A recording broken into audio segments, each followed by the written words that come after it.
नमस्कार. आज आपल्याला क्रमवार संख्यांची बेरीज कशा प्रकारे करायची हे बघायचंय. क्रमवार संख्यांची बेरीज ही आपल्याला कोणत्या ठिकाणी कामात पडते? स्कॉलरशिप, नवोदय या परीक्षेमध्ये जेव्हाही तुम्ही क्वेश्चन सॉल्व करता संख्यांवरती, त्यावेळेस तुम्हाला हा क्वेश्चन असतो की क्रमवार संख्यांची बेरीज कोणत्याही सांगतात.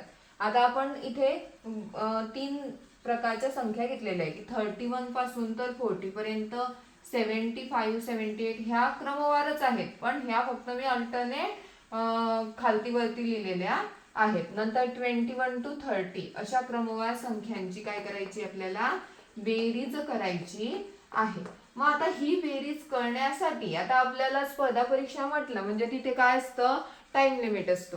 आपल्याला वेळेच्या म्हणजे टाइम लिमिट म्हणजे आपल्याला आन्सर हे लवकरात लवकर मिळायला हवं. ह्या गोष्टीसाठी आपण ह्या संख्यांचा कशा प्रकारे ऍडिशन तुम्ही लवकर करू शकणार हे बघणार आहोत. आता बघा, जेव्हाही तुमच्या पुढे क्रमवार संख्या येतील त्यावेळेस फक्त तुम्हाला काय करायचं आहे, आता सपोज 31 to 40 आहे, तर हिच्यातला फक्त जो 5 आहे तो तुम्हाला डबल लिहायचा आहे.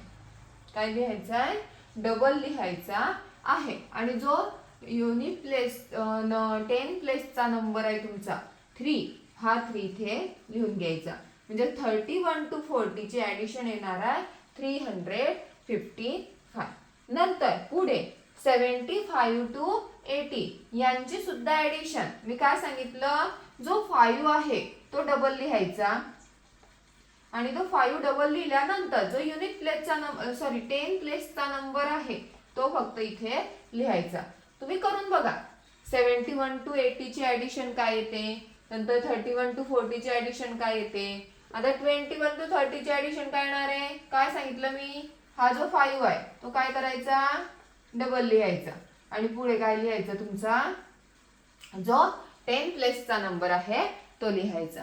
इतकं सोपं आहे. तुम्ही किती लवकरात लवकर ऍडिशन करू शकणार आहे. म्हणजे कोणत्याही क्रमवार संख्या जर असतील त्या नंबर्सची तुम्ही ऍडिशन अशा प्रकारे करू शकाल. कशी वाटली ही ट्रिक नक्की सांगा. थँक्यू.